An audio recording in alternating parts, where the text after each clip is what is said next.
Samantala, sa Showbiz Spotted, isang malungkot na balita, veteran actress Gloria Romero, pumanaw na. Namayapa na ang veteran actress na si Gloria Romero o Gloria Ann Borrigo Gala sa tunay na buhay. Namayapa siya sa edad na 91 anyos, at ipinanganak siya noong December 16, 1933 sa Denver, Colorado, USA. Nagsimula siya sa pagsabak sa pagiging artista sa edad na 16 lamang. Ito ay ilan sa mga pinagbidahan niyang pelikula, ang mga sumusunod, kabilang ang Alaalang Banal, Ikaw ang Aking Buhay, Iginuhit ng Tadhana, at marami pang iba. Agad na bumuhos ang pakikiramay mula sa mga nakasama niya sa trabaho, at maging sa iba pang kilalang personalidad. Hindi pa naman naglalabas ng impormasyon ang pamilya nito, ukol sa magiging burol at libing. Sa Showbiz Spotted, isang malungkot na balita mga ka-happy hour. Meteor Garden actress Barbie Hsu, pumanaw na. Pumanaw na ang actress na si Barbie Hsu, ang Taiwanese na actress na kilala sa kanyang role bilang si Shan Chai, sa sikat na teleserye noon na Meteor Garden sa edad na 48. Ayon sa ulat ng local Chinese news portal, pumanaw si Hsu dahil sa sakit na pneumonia na dulot umano ng trangkaso, habang ito'y nasa bakasyon sa Japan. Habang sa iba pang ulat na nakalap ng local news sa Taiwan, na nakausap umano ang kapatid ni Barbie na si Hsu, at kinumpirma umano nito na kasama sila ng actress na nagbakasyon sa Japan. Samantala sa pagpanaw ni Barbie Hsu, ay maiiwan nito ang kanyang Korean musician na si DJ Koo, at ang kanyang 10 taong gulang na babaeng anak at 8 taong gulang na lalaking anak mula sa kanyang ex-husband na si Wang Xiaofei, kung saan naghiwalay noon lamang 2021. Ex-broadcast journalist na si Jay Ruiz papalit kay Chavez bilang PCO Secretary. Kinumpirma ni Presidential Communications Office Acting Secretary Cesar Chavez na si Jay Ruiz, ang itinalagang kapalit niya bilang kalihim ng ahensya. Ayon kay Chavez, nakausap na niya si Ruiz at ipapakilala ito sa PCO Mancom sa darating na Lunes, bilang bahagi ng week-long transition para sa maayos na pagpapasa ng tungkulin. Matatanda ang naghain si Chavez ng kanyang irrevocable resignation noong February 5 na magiging epektibo sa February 28. Si Jay Ruiz ay isa ring dating broadcast journalist mula sa isang kilalang TV network. Siya ang ika-4 na magiging pinuno ng PCO sa ilalim ng Administrasyong Marcos. Nabatid na ang unang naging press secretary ay si Attorney Trixie Cruz Angeles na nanungkulan mula June 30 hanggang October 4, 2022, pinalitan siya ni Cheloy Garafil na kalaunan ay sinundan naman ni Chavez. At sa ating Showbiz Spotted, tambalang Vincent Magaligdem at Charmaine Macasadon, ipinagdiriwang ng Sabbath and Wedding Anniversary. Eksaktong alas 2:20 ng hapon, ipinagdiriwa ang Sabbath and Wedding Anniversary ang Dream of Love couple na sina Vincent Magaligdem at Charmaine Macasadon sa Murray, Utah nitong Huwebes, February 20. Ayon sa UNTV teleserye, bilang pasasalamat sina Vincent at Charmaine sa kanilang Sabbath and Wedding Anniversary sa Murray, Utah, tuwing February 20. Ibinahagi ni Vincent ang kanyang mensahe na, sa wakas, 0220 na, I am so happy to see you in our loved ones for together, you, and me. Matatandaan sa darating na March 7, ibinahagi ni Charmaine ang 29th birthday ng kanyang kapartner na si Vincent sa Murray, Utah, para sa isasagawang birthday date. Isa sa mga biktima ng Antipolo road rage, pumanaw na.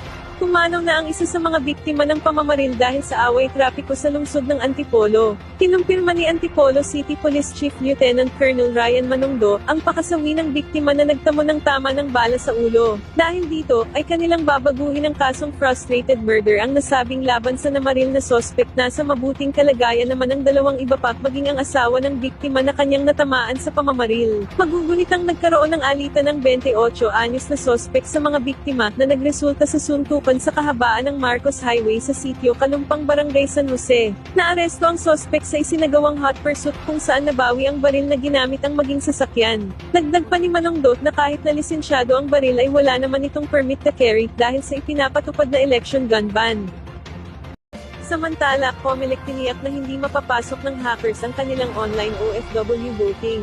Tiniyak ng Commission on Elections na protektado ang gaganaping online voting systems ng mga overseas voters. Ayon kay COMELEC Chairman George Garcia, na dumaan sa international certification ang lahat ng mga source code review. Lahat aniya ng mga security ay kanilang inilagay dito. Inamin nito na mayroong 70,000 na insidente nang nagtangka na i-hack ang kanilang system, subalit bigo ang mga ito, sinanay nila ang mga tauhan na nakaban pagbabantay ng 24 na oras. Magugulitang naghain ng Partido Demokratiko Pilipino sa Korte Suprema na ipawalang bisa ang resolution ng COMELEC na online voting system dahil sa issue ng constitutionality at electoral integrity.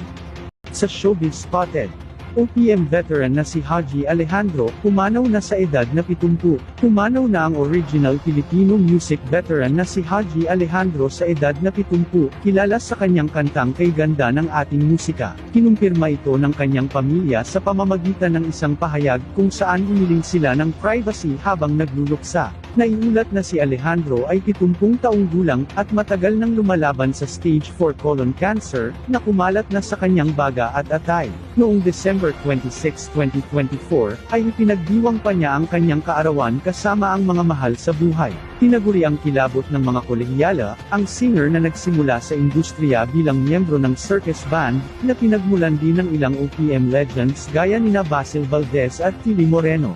Iniwan ni Alejandro ang kanyang mga anak na sina Rachel Barney at Ali Alejandro, habang patuloy na aalalahanin si Haji bilang isa sa mga haligi ng OPM. Samantala, PBBM party list disqualified na. Dinesqualify ng Commission on Elections 2nd Division ang registration ng Pilipinas Babangon Muli o PBBM party list para sa May 12, 2025 election dahil umano sa misrepresentation. Base sa 10 pahinang ruling na kanilang pinaburan ang petisyon na inihain ni Attorney Jess Christian Ramirez, inirerepresenta umano ng PBBM party list bilang regional political party sa Calabarzon, at ito ay naglalagay ng nominasyon sa labas ng rehiyon. Dahil dito, ay nilabag umano nito ang Republic Act No. 7941 o Party List System Act. Mayroon 10 inilagay na nominees ang partido na galing sa Abra, Cagayan at Quezon City. Samantala, sa Showbiz Spotted, veteranong aktor na si Ricky Davao, pumanaw na sa edad na 63. Pumanaw na kahapon ang veteranong aktor na si Frederick Charles Caballes Davao, o mas kilala sa screen name na Ricky Davao sa edad na 63 taong gulang. Taong 2024, nang ma-diagnose ang aktor na mayroong dinaramdam na isang terminal illness, na hindi muna isinapubliko. Nauna na dito, nakilala ang si Ricky Davao bilang dancer sa industriya, bago ito maging isang aktor. Maliban sa pagiging isang batikan sa pag-arte, naging bahagi rin ng mga musical plays ang aktor, gaya ng huli nitong pagtatanghal sa Silver Lining Redux. Sa kasalukuyan, ay wala pang pahayag ang pamilya at malalapit na kaibigan sa industriya ni Ricky, tungkol sa kanyang pagpanaw. Samantala, Robert Cuevas napili bilang kauna-unahang American Pope. Napili bilang bagong Santo Papa si Cardinal Robert Cuevas. Ang 69 anyos na si Cuevas ay siyang kauna-unahang American Pope sa kasaysayan ng simbahang Katolika. Papangalan siya bilang Pope Leo XIV na siyang magiging ika-267 na Santo Papa. Si Pope Leo XIV ay ipinanganak noong September 14, 1955 sa Chicago, Illinois.